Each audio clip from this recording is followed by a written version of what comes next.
El plan de Dios para el matrimonio. Así se titula la lección para el día domingo 18 de agosto. Te invito a leer el libro de Marcos capítulo 10 versículos 1 al 12 y Génesis 1 versículo 27 y Génesis 2 versículo 24. Leamos algunos textos. Marcos 10 del 1 en adelante dice: levantándose de allí, vino a la región de Judea y al otro lado del Jordán, y volvió el pueblo a juntarse a él, y de nuevo les enseñaba como solía. Y se acercaron los fariseos y le preguntaron, para tentarle, si era lícito al marido repudiar a su mujer. Él respondiendo les dijo, ¿qué os mandó Moisés? Ellos le dijeron, Moisés permitió dar carta de divorcio y repudiarla. Y respondiendo Jesús les dijo, por la dureza de vuestro corazón os escribió este mandamiento. Pero al principio de la creación,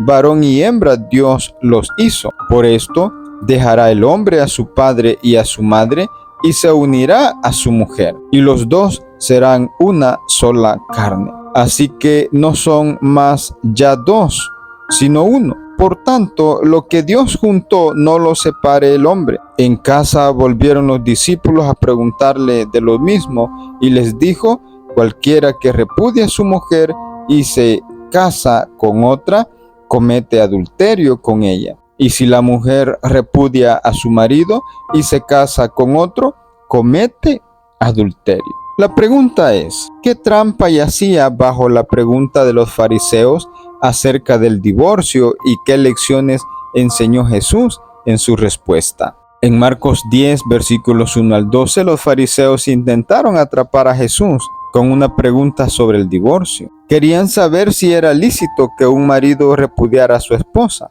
Jesús respondió señalando que Moisés permitió el divorcio debido a la dureza de corazón de las personas, pero al principio de la creación, Dios diseñó el matrimonio como una unión indisoluble entre un hombre y una mujer.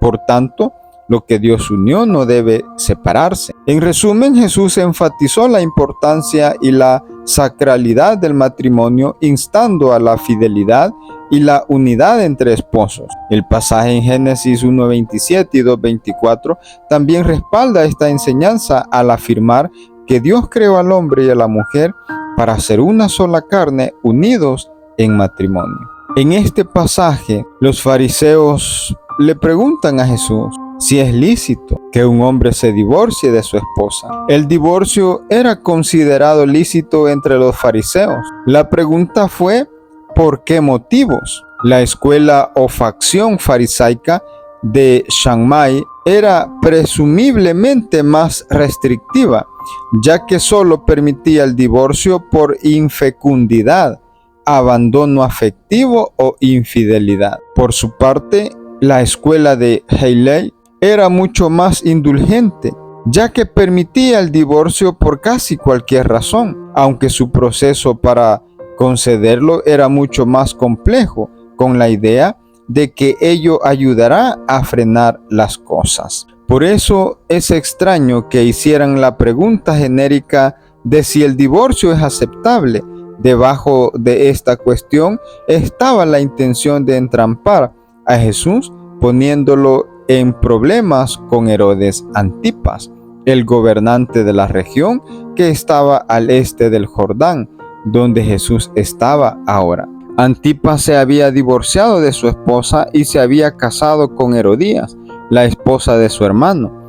Herodes había decapitado a Juan el Bautista por su reprensión contra esta unión ilícita. Lo registra Marcos 14, 1 al 12. Jesús alude la pregunta de ellos, interrogándolos acerca de qué enseñó Moisés al respecto. El pasaje que los fariseos citan en respuesta es Deuteronomio 24, 1 al 4, que describe un caso particular de segundas nupcias tras el divorcio. Los israelitas ya practicaban el divorcio en los días de Moisés. La ley casuística descrita en Deuteronomio 24 tenía el propósito de proteger a la mujer, pero en los días de Jesús esto fue tergiversado por la escuela de Hillel a fin de hacer que resultara más fácil obtener el divorcio por casi cualquier razón. De este modo, la ley que tenía el propósito de proteger a la mujer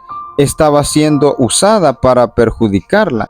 En lugar de debatir la ley casuística de Deuteronomios 24, Jesús remite a sus interlocutores a Génesis 1 y 2, donde se encuentra el ideal original de Dios para el matrimonio. Él destaca el hecho de que en el principio Dios creó un hombre y una mujer, Génesis 1:27, dos individuos. Él combina entonces esta verdad con Génesis 2:24.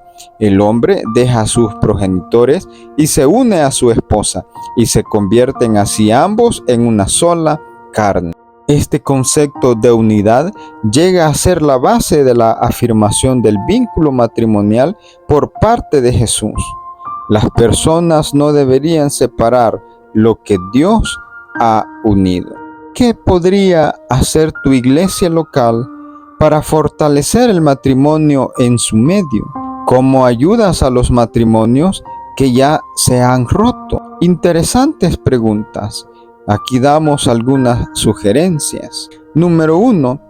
Enseña la Biblia. La comunidad de la iglesia proporciona instrucción en áreas como resolución de conflictos, roles conyugales y ética sexual. La enseñanza sólida basada en la palabra de Dios es esencial. Número 2. Retiros espirituales. Organizar retiros para parejas les permite desconectarse de las distracciones diarias, renovar su compromiso y crecer juntos en la fe. Número 3. Apoyo comunitario. Fomentar la comunión entre parejas y familias. La iglesia debe ser un lugar donde se comparten alegrías y luchas y donde se encuentran aguas frescas para el matrimonio. Y número 4. Consejería matrimonial. Ofrecer consejería bíblica y apoyo a parejas en crisis. La restauración es un proceso que requiere tiempo y compromiso. En cuanto a los matrimonios rotos, la iglesia debe ser un faro de esperanza y sanidad. Acompañar a las parejas en su caminar con Cristo, recordándoles que todos necesitamos la gracia y la restauración del Espíritu Santo. Termino con el comentario de la señora Elena White, que nos dice: después, cuando los fariseos lo interrogaron acerca de la legalidad del divorcio, Jesús dirigió la atención de sus oyentes hacia la institución del matrimonio conforme se ordenó en la creación del mundo.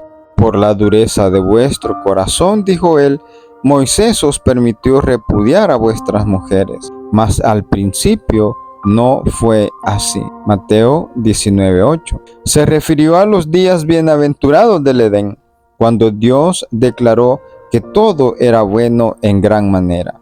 Génesis 1:31. Entonces tuvieron su origen dos instituciones gemelas para la gloria de Dios y el beneficio de la humanidad: el matrimonio y el sábado.